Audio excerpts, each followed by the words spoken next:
Welcome to the Digital Amateur Television Experimenters Night. This is VK7 OTC, the club station of the Radio and Electronics Association of Southern Tasmania. Amateur radio is a worldwide hobby that has many different aspects. Digital television is just one of the many modes and areas that are covered.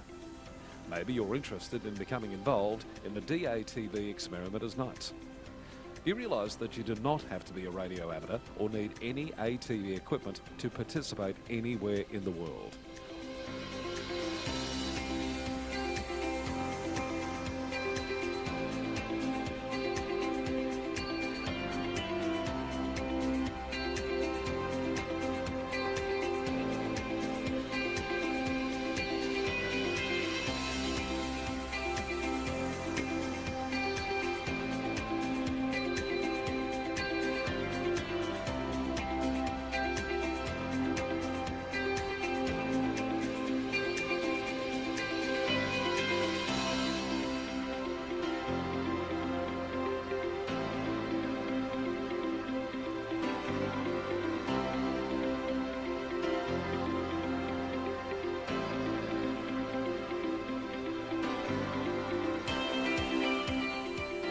Also participate in the night by coming up to the Queen's Domain clubrooms. Yes, right on top of the Queen's Domain in the heritage-listed Coast Wireless Station. You never know, we might get you in front of the camera or behind doing one of the many roles during the night. We get underway with our program on a Wednesday night from 7:30 p.m. local time. We'll see you soon. This is VK7 OTC.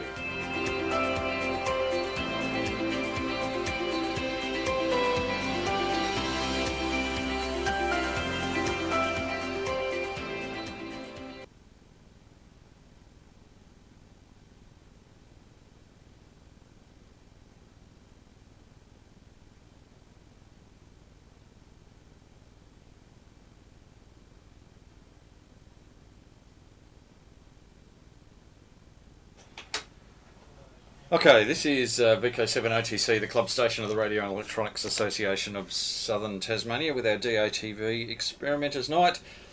And I have Richard VK7ZBX. Hello, good day, Mr. Justin. How's your day been? Fantastic. Excellent. Fantastic. Living the dream. Fix more things than I broke, so it's all good. Oh, hey. We're in the positives, that's good. Very good indeed. Now, Richard's here because last weekend was the Summer VHF UHF Field Day. And how did it go? Well, I must admit, it was a bit of a non-event for me. And how I feel a bit embarrassed. How so? Well, normally I'm sort of just badgering the crap out of everybody to partake, and this year I didn't. So, look, had some family commitments that I was able to be near a radio, but not sort of dedicate a lot of time to it. So I sort of spent a bit of time listening and calling on a few bands, and heard lots of crickets. So, crickets. Yes. Crickets, yeah. And wasn't test either. They didn't want to do out numbers and stuff. So, so look, it was a bit of a no-show for the Saturday. The Sunday morning, we set up for the 23 centimetre net. Yep. And the 9 centimetre net, and I sort of suggested maybe that we exchange a few numbers, and Rex, being Rex, was very forthright and said, he goes, we'll just all exchange numbers on the second round instead of the second round of comments. So cool. I exchanged and worked everybody on the net, which was great. It was 15 contacts, and then we had, I think, 2 on 9 centimetres. Okay, yes. And I have to admit, I wasn't there. I was in the northwest, which we'll hear about in a minute. It's one of those things, but look, we had a bit of a go, and look, we sort of worked a few people and got a few numbers, and I still put a log in. I think I've got 19, so okay. Don't think we'll be winning it this year, but look, we had a bit of a go, and look, I think it highlights, like you said, that people have got other things. You know, people are busy by nature. It's a hobby. That's right, and you can have the best intentions to sort of go and do this stuff, but sometimes it doesn't quite get there. It doesn't get there, but look, you know. So we'll just sort of politely call it. We'll let the other states catch up. Sort of. Very good, excellent. But I think there was a little bit of lack of activity in a lot of other states. But I think a few states had some quite good activity. So now, what about the Hepburn charts? Were they in our favour or not in our favour? They weren't in our favour. Okay. They were sort of a bit more favourable for the northern guys, I think. Okay. I think a few of the northwestern guys worked across into VK3, VK5. Okay. Okay. So there might be some Peter might have even good scores. Yeah. Okay. So I think Peter was having a bit of fun with the the contest mode in WSJTX. Okay. Yes. So look, it's good as long as someone was working some DX. So Here. that's right. Now I understand you have some other goodies. I do. You and viewers may remember that we bought some stuff off Heath VK3 TWO. Definitely. Some 3.4 grids and things. Well, he said he had some other treasures that he was out of stock of, but he was going to send them down. Okay. So this is a dual band feed, and again, this is designed for the those grids that The Gridpacks. technically are called 900 by 600, but they're actually about a metre long. Okay. So this, we can zoom in on that, but basically it's designed for 1710 megahertz to 3800 megs. Ooh. Okay. Which definitely covers 13 centimetres and 9 centimetres. And 9 centimetres, well and truly. So to supposedly 24 dB of gain at the lower end, which sort of equates to those big grids on 2.4 being about 23, 24 dB. Yep. Okay. And the big ones being 30, which is what we're sort of running on 9 centimetres. But I did get excited when I first saw it was a dual band feed and I saw two tails. I went, oh, sweet, one for 2.4 and one for 3.4. No, that's polarisation. No, it's polarisation. Horizontal and vertical, okay. But still, that's a handy thing. Quite often, if you want to be able to sort of rotate polarity rather than have to physically rotate. Well and truly, just connect to another one. So that's the Or twin you could band have one. 2.4 on one and 3.4 on the other, so long as the other end is similarly polarised. That is 100% correct. That's right. So they're a nice little unit. They come sort of pretty well packaged and whatever. Very nice. I won't sit there. Now, what are they worth? Just do we know? Or No, are these... I think, and don't quote me, but once we do some tests, we'll sort of do another bit of a performance thing, and I'll get some firm figures off Heath. I think they're around about the $120 mark. Oh, I think. okay. Which I thought was pretty reasonable. Quite I sure think how they do I that. think the 9 centimetre ones were about 100. Correct. They might have sneaked up a little bit with the cost of things. Would love to know what's in there. Oh, now this is a rather larger one. Yeah. Haven't actually opened this one. Oh, okay. Hang on. Actually, hang on. One we prepared earlier. No? Do you need a knife? Oh, no. He's using the wrench open method. The tear open method. There's only a bunch of screws there, we don't need that. So this is a tri-band feed. It's sort of looking a bit Wow. quite good how they've sort of covered in the screws to make the thing Waterproof. IP60 rated. It's obviously an arrow for Polarisation. upwards, but this is a 700 meg to 4000 megahertz feed. So it obviously must be having some log periodic Wow. type Hello. type things in there. Again, vertical and horizontal polarisation, but possibly if you're a little bit short on space, you could put one of these in and have an antenna for 1296, 2.4 and 3.4. Wow. Okay. So and what's the gain there? well, it says the gain. It's a little bit difficult. Sort of says gain 30 times 2 dBi. Yeah. Okay.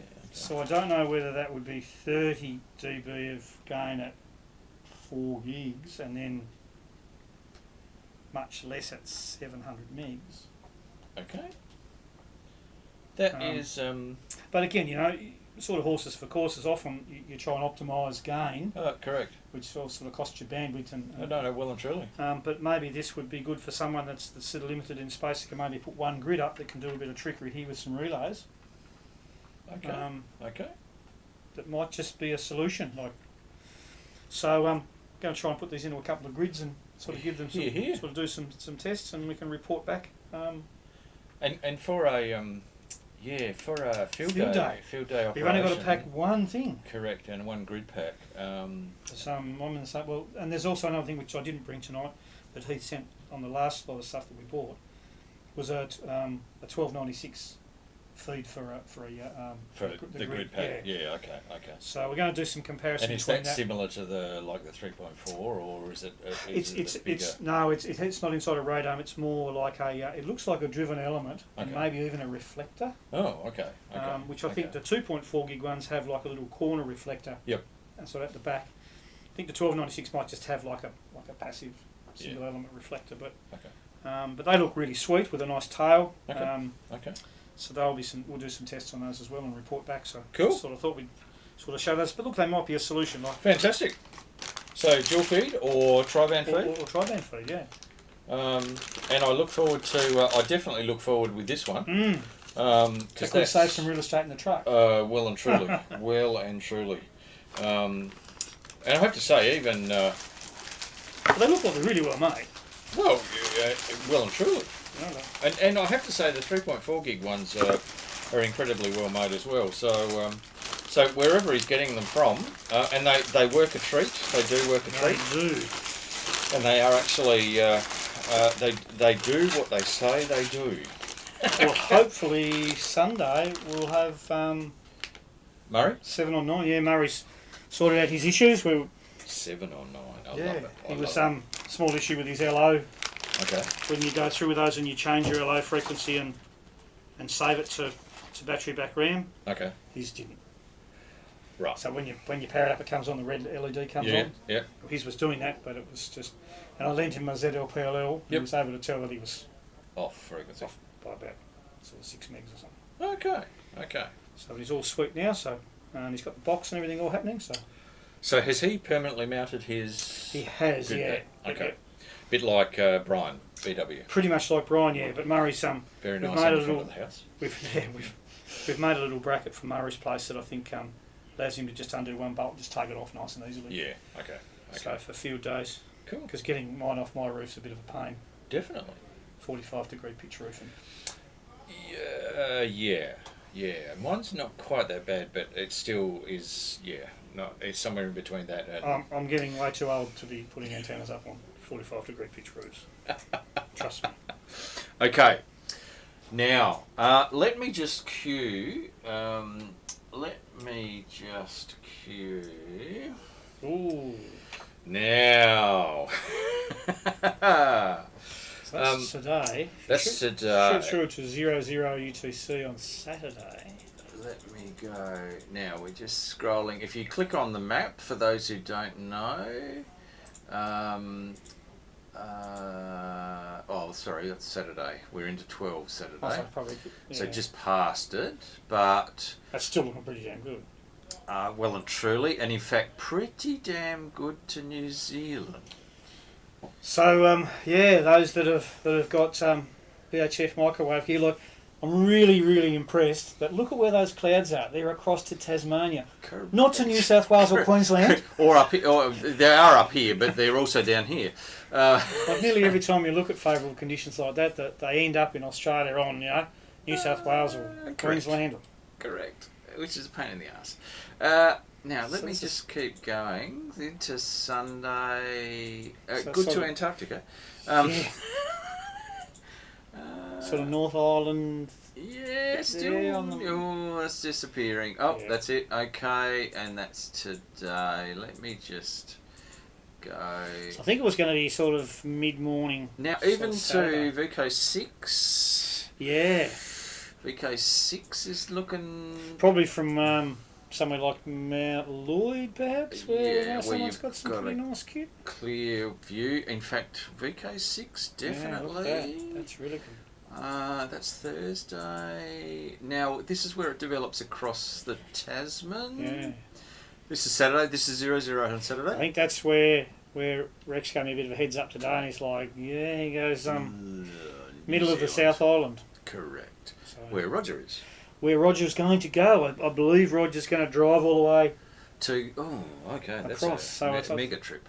I think it's... So, if I'm going to go and do it this time I've got to remember to take... What do I need to take, Justin? You need to take everything, actually, including a laptop and a few other things. That's correct. That's correct. Don't mention the war. Yeah, well, I'm about to mention it. Yeah. Preparation. I'm about to mention it. So, on the weekend... This makes me feel really good too, by the way. And I did bring the offending cable, which is a very unassuming little USB-A to micro USB cable.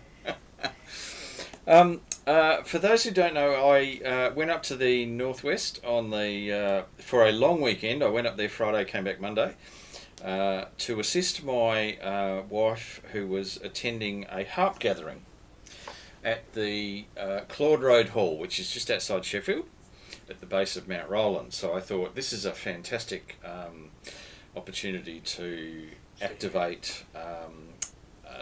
There are three summits on Mount Roland. For those who don't know, Mount Roland is actually not correctly named. Okay. Everybody calls it Mount Roland. Mount Roland happens to be the highest summit of the Fossey Mountains. Okay. So Fossey, Fossey Mountains, and the mountains are Mount Roland at the eastern end, which is the highest. That's up at the 1200, so that's a 10-pointer. Then you come across towards the west, and there is Mt Vandyke, which is an 8-pointer, so it's about 1,000 and something metres. And then you keep going to Mount Claude. Now, Mount Claude's where the telecommunications facility is. So at the other end of that chain of mountains there's a very nice paved road that goes most of the way up to Mount Claude. So, and Mount Claude's, the actual mountains is just a little bit further on. You walk a short track to where the actual mountain is. So, so I decided I was going to not do Mount Roland, did that last year, do Mount Vandyke, which is this one in the middle, which is VK7 November Charlie 028, 8-pointer.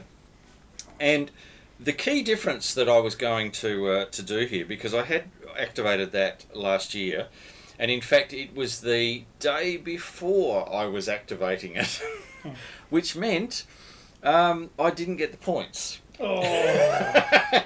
Because I was a day off. Jeez, one of them sort of just... Day off the activation. But then I thought, no, those people who contact me, and also I did do, I ended up with 6 contacts. 2 of them were summit to summits. Oh, okay. Which is fantastic. So I get those summit points, which it sort of made up for it a little bit. But I gave out, and those people that contacted me got the points, the 8 points from the summit. So that was good.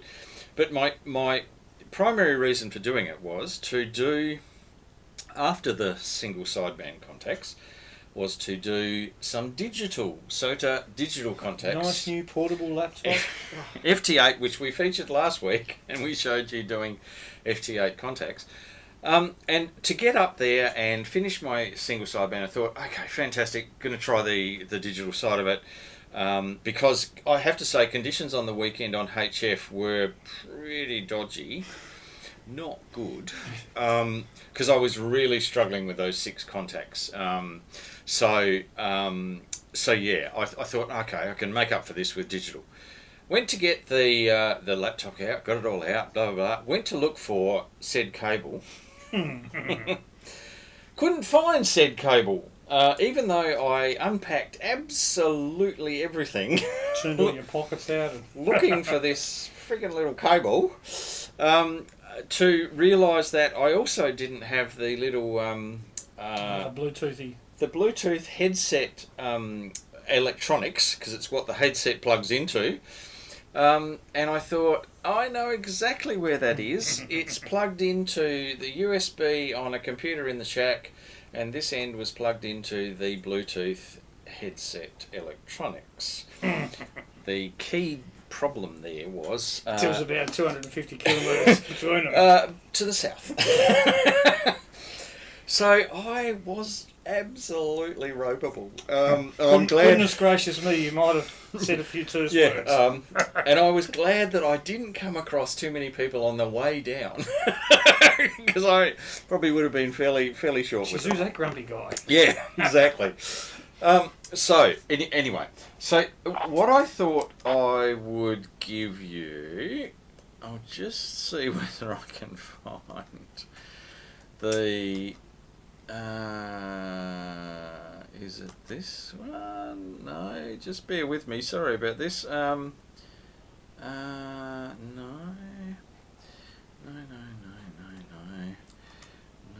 Here's a path. Oh, digital.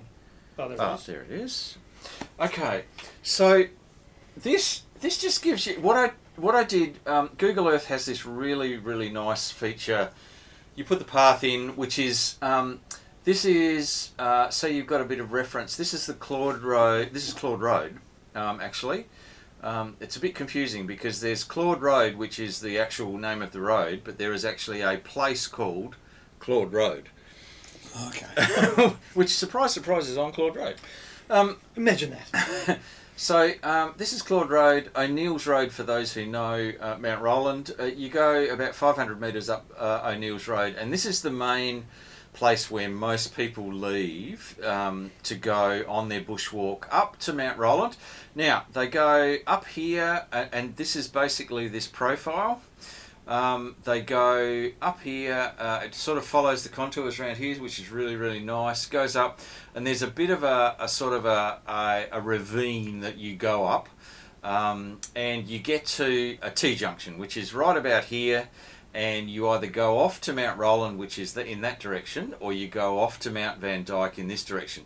That's Mt Vandyke right there, and then Mount Claude is actually off the map. It's just off the map over here.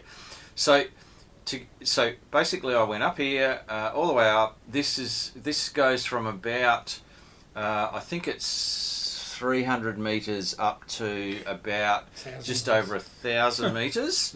So that's 700 meters in elevation. So it took me 2 hours to get up there. Then across to Mt Vandyke, did the activation, and then basically you then drop off here because you basically go down to about 500 meters here, and this is right here, and then you go back up 500 meters onto the plateau for Mount Claude. Wow. Now, after doing that and realising that it wasn't going to happen, I trotted down here, which is this is up and down and all over the place, and there's bits and pieces here. But you basically, this bit here, which is right here, this is the really steep bit where you're basically coming down boulders. I ended up with a cramp in my left leg, and it scared me a little bit because I haven't had a cramp while I've been doing that sort of stuff before. And I went against the first rule of bushwalking, which is I was walking alone, which you shouldn't do. You should always be with someone. But about 2/3 of the way down that I got the cramp, managed to massage my leg and a few other things, and just try and it was in a really awkward position, which was like between two boulders, and like it was either crash down to the next boulder or stay up above the boulder or whatever. So anyway, got over that, got down to here. Now the intention that I had was I was actually going to go on to Mount Claude and keep going and actually come out the other end, but the cramp, I have to be honest and say, the cramp actually really scared me, because I thought if I get cramp again and I'm on my own, I'm not sure how I get out of this situation. So I managed, the cramp went away, fantastic, and stayed away, thank God. And I decided to go down what's called Van Dyke's track, the Van Dyke track, which is this track here, which is fairly steep little track that goes down from about 700 metres down to about, well, it actually ends up back down, it actually ends up back down here, because you end up back at the start. Yeah. So it was about 500 metres down to about 300 metres. So it's only 200 metres that you're actually, 200 and 250 metres that you go down here, but it is a pretty straight track, straight down. So you're on that elevation all the All time. And if you've ever walked, it's much harder to walk down than really walk up. Yeah, because you're basically walking with your foot sideways. Correct. And you've got a pack on, so the pack's trying to push you down the hill. So anyway, that was Mt Vandyke, and it's sort of semi-successful because I did make 6 contacts, which was fine, but not successful from the point of view of forgetting the little cable. Happens to the best of us, mate. It's all good. So that was just a bit of a pain in the bum. So what I was going to then do, now I'll just so some of the highlights I'll just say. Partway round, just before I got to Mt Vandyke, saw a very nice little white-lipped snake. Nice. Go across the track, so I thought, well, I've seen a bit of wildlife, which is fantastic. And then walking out, just before I got back to the car park, there was an echidna on the track. Oh, nice. So I stopped there and I said hello to this echidna. So that was actually really good. So so that was a bit of a highlight, as well as when we were up in the northwest, a fantastic amount of raptors around. Okay. Little kites, little harriers. We saw, while I was on the mountain, there was certainly some wedge-tailed eagles that were some really good spots with lots of updrafts. Well and truly. And they are just majestic birds. So that was it ended up as 17.7 kilometres of the loop, and the elevation was 300 to 1,000, so 700 up and 700 down, and I won't read out what that says, but you can get the gist. Very terse note in relation to that. But okay, now on the Saturday, it was either I was going to do the activation on either Saturday or Sunday. Now, one of the issues that I came across, and I'll see how this goes. This. On the Saturday, I looked at the weather report and I went, it's going to rain. There is an excellent chance of rain in the afternoon. And I went, no, I'm not going on Saturday afternoon. I'll go on Sunday. This was Saturday afternoon. I happened to go up to, this is at Gowrie Park, for those who know the ex-hydro village. Now, it sort of doesn't really do it justice, but I was driving along and the windscreen wipers on high were not dealing with it, and it was just absolutely bucketing down. So it gives you a bit of an idea. And I was thinking, I'm sitting in the car going, that could be potentially me up on Mount Claude getting absolutely drowned.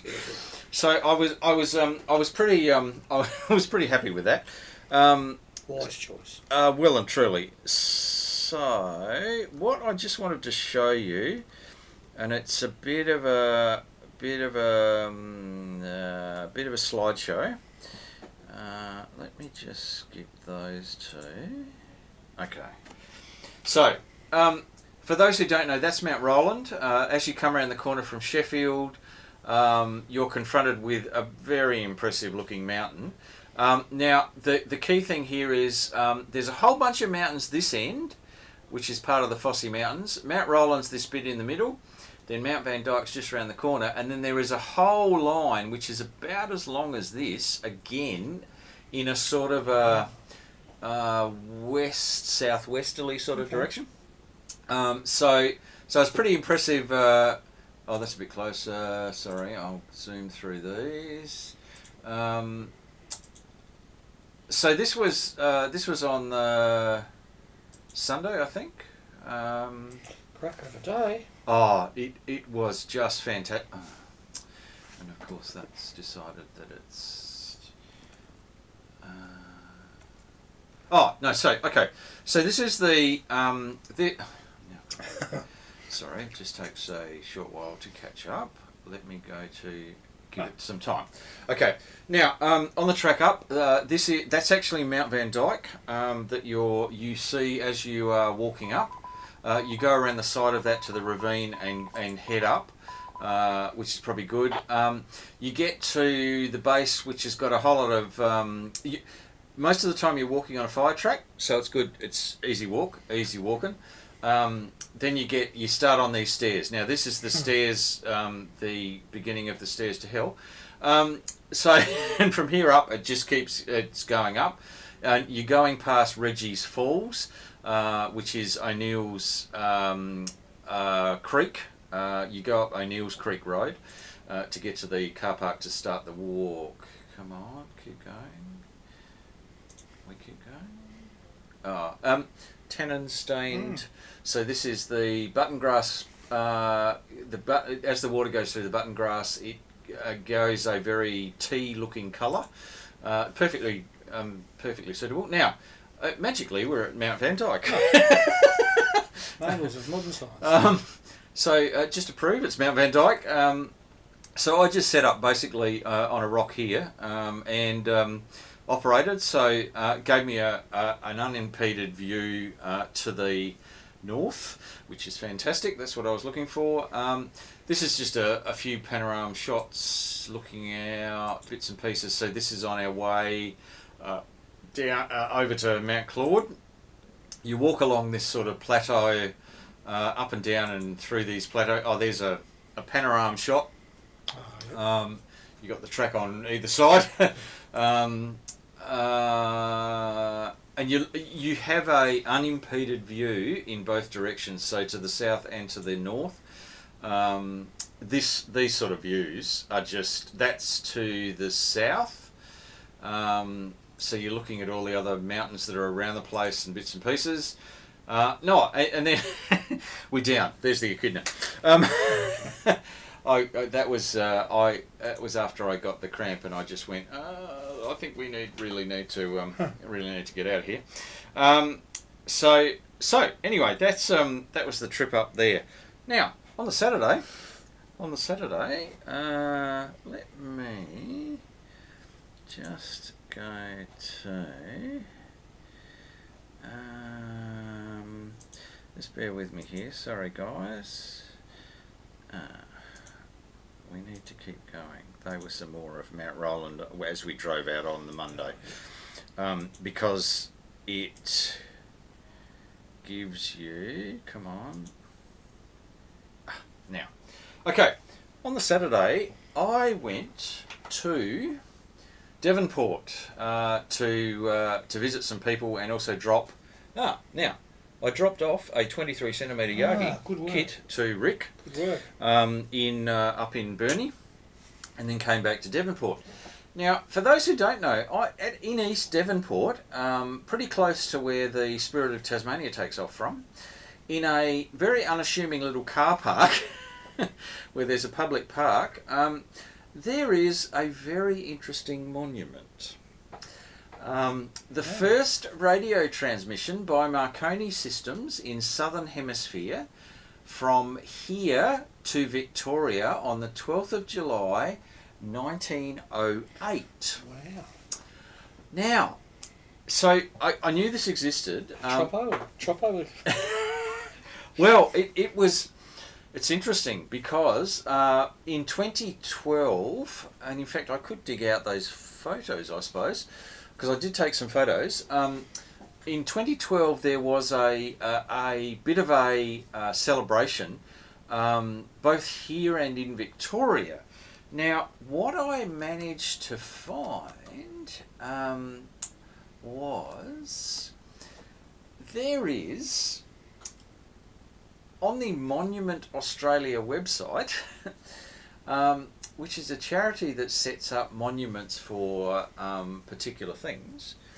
This was the other end of that connection in Victoria. Yep. And they have actually put at Point Lonsdale Road and Anderson Street, Royal Park, Point Lonsdale, they've actually put a monument there to commemorate that particular connection between Tasmania and Victoria using a Marconi system radio. So I just thought there's a bit of a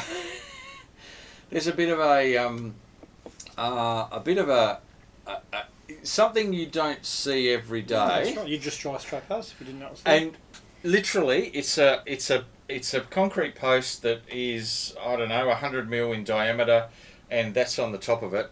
And you just drive past it and think, oh, you know, what's going on here? Yeah, cool. So anyway, that's a bit of history from Devonport. So worth a look in the park if you're waiting to, I suppose, get on the Spirit or whatever. So yeah, that's in Devonport. So that's now, Richard, I don't know whether you want to stick around. I've got, how do you measure coaxial cable loss? Let me do you want all of this particular? Wonderful. And the do believe I might have dropped some nuts. Okay. That's a story for another day. Yep, that's a story for another day. So now, for those who they already know, I bang on about the NanoVNA. Okay. Do you? I would never have known. So, NanoVNA, what we want to do is, people talk about the loss in coaxial cable, different types of coaxial cable. What we want to actually do is show you how to measure that loss with your NanoVNA.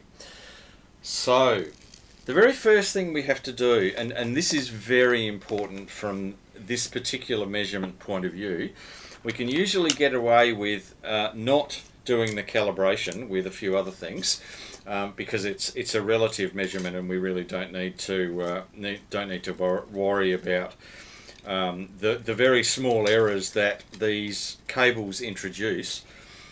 So, but in this particular case, we really do need to measure and calibrate, and all the calibration does, and this is all you need to remember about calibration. All the calibration does is basically null out all of your test cables. So they are nulled out of the measurement, and what all you're measuring is what technically we call the device under test, or the DUT, which is the bit connected to here. So the calibration process, and I'll go through what the calibration process is. We'll try and do this. Now we've got that. All right, so we have the NanoVNA. We've got the cables connected in, and we've got a little barrel connector on one end here that we're going to go through a calibration process for. So we go to calibrate. Now the first one we use is the open. So these come with that's the short, so that's the open. So we'll connect this up to the little barrel connector. This is the open connector, so we've got it connected up there. And we go open, and it goes off. Okay, great. Now the next one is the short, so we'll change the little thing to the short, and we'll stick that up. Now what we're doing is port 1, so the S11 port is what we're measuring here at this point in time. Short, calibrate. Okay, so that's the short, and the next one is the load, so this is a 50 ohm load. So we've got 50 ohm load, we connect that up. Do you like the way they talk about a calibrated open circuit? Well, there was a bit of a discussion about that. Why do you need to actually connect something that has absolutely no connection in it? And it's a lot about the actual sleeve and the actual connection, and the fact that when you stick that on the end of that cable, what it's doing is it is exactly like you connecting another SMA connector to it. Yep. So it's as close as you're going to get. So load, we stick the load on there. Fantastic. The next one is through. Oh, so I've taken the barrel. We just connect the barrel through that's one end, and we connect the other one through. Now, one of the things about the NanoVNA F version 2 is that these cables are actually semi-rigid coaxial cables. So this is reasonably low loss. And through. Oh, that was the load. Bugger. We'll do it through while you're there. Oh, yeah. No, you very good, Richard. Do the through while you're there. And I'll just redo the load. This is live television we're talking about here. Done. Okay. And we're done. Now what it does, save. Now I'll save it to save to, because different length cables, different test cables. No, it's actually, I've set this up, and this is one thing I didn't do earlier, but it's remembered this setting. I've set the frequency between 100 meg and 500 meg. Okay. So that save setting says, it just says save and 100 to 500 meg. So it actually saves the frequency. Really handy, because what it then says is, okay, I've calibrated these cables for 100 to 500. If I'm doing a measurement from 100 to 500, I can just go to that calibration. Yep. And that's it. So what we'll now do is connect up our bit of coax, and now you probably want to undo that. So we've got a couple of little connectors here now. From 100 to 500 meg, these are little BNC to SMA converters. For 100 to 500 meg, I'm not terribly worried about these. But if you were probably measuring higher frequencies, going up to 23 centimetres or above, then put it on there a little bit too good. Can't find the end. Standard old bloke's problem. Yeah. So, how many ends? How much? Oh no, that'll be all right. That'll be all right.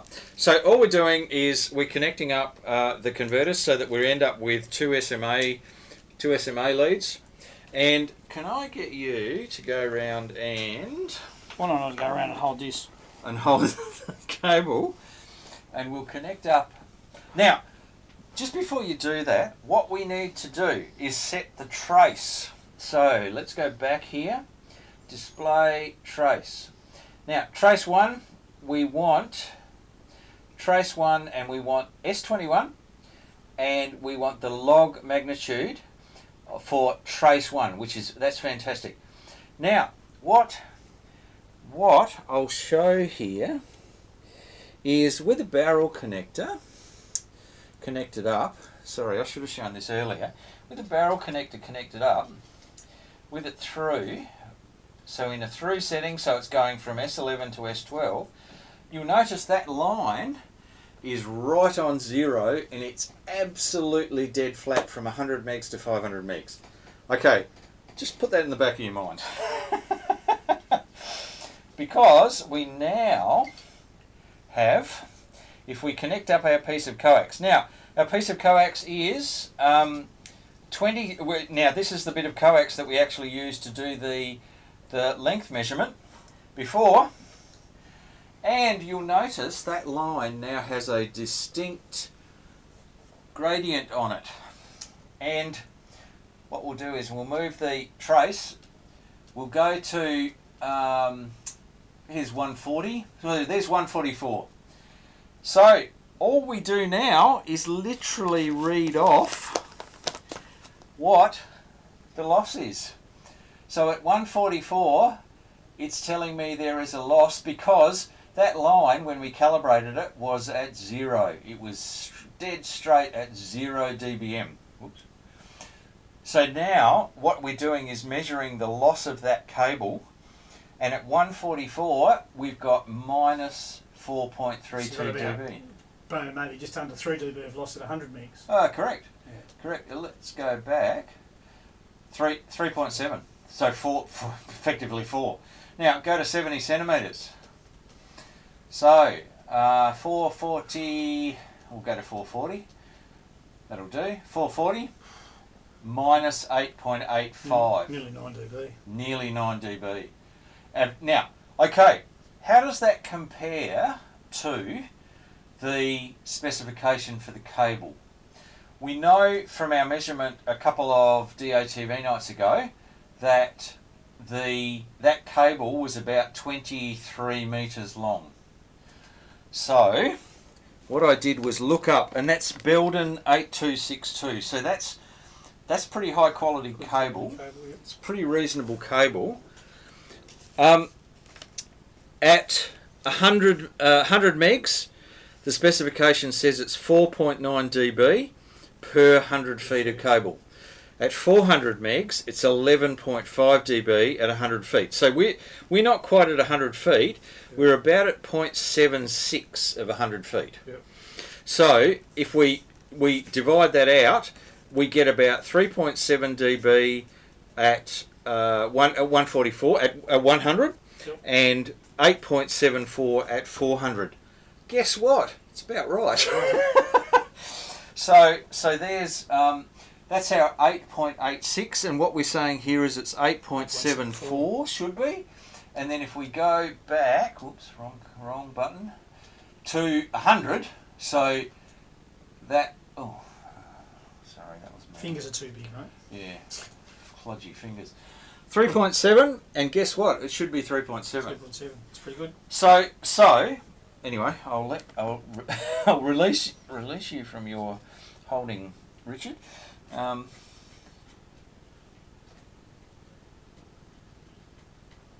You're right. Bit's not screwing. Okay. So that's remarkably accurate. How easy it is to use your NanoVNA. If you're a VHF guy, you'd swiftly take this to the do not use pile. Well, the do not use other than probably for HF pile. And it's another use and for a NanoVNA. So your $100 or your $150 in this particular case, your $150 NanoVNA enables you to check your coax for the actual loss within the coax. So it's always nice to know, because you never know, it could be water damaged or. Well and truly. And in fact, that was when we did the length calculation. If you've got a problem with your coax or something's not terminated correctly or whatever else, then hey, you can very quickly work it out that you have a 20-metre piece of coax that is telling you that there's something at about 10 metres that looks like a short or whatever. Almost nasty. Yeah. So. That's using NanoVNA to actually measure the loss in a piece of coax. I didn't go. I thought about going up to 23 centimetres, and I thought no, that's just stupid, because basically that piece of coax is a wonderful attenuator at 23 centimetres. So to finish off, what I thought we would do. Now we featured this on a few. we're watching this with some interest. The James Webb Telescope, Space Telescope. What's the latest on the James Webb Telescope? Again, we are 1.4 million kilometres from Earth, so it's well and truly, it would be almost 7/8 of its way to the L2 Lagrange point. The mirror segments are being aligned, and if I scroll down here, here's the mirror segment deployment tracker. So these are all the mirror segments that they are doing their adjustments and deployment on right at the moment for the main mirror. As you can see, we are at day 24 and a half. And at day 30, so at the end of the month, the month of deployment, it'll be at the Lagrange point. So hopefully by then we start to get some... Look at the range of temperatures there, 56 degrees on the hot side and minus 207. Imagine trying to align something. Correct. It just must be off the show. And so you can understand why there's sun shield. There's a huge multi-layer mylar sun shield on the side away from the mirror, and you can well and truly see why, because that temperature differential. Because they do funky stuff. Because a lot of that stuff that heat's not transferred by radiation. It's conductive. Conductive, yeah. So they put in satellites, and they used to. Well, I suppose they still put sheets of gold and whatever between it to sort of try and equalise temperatures.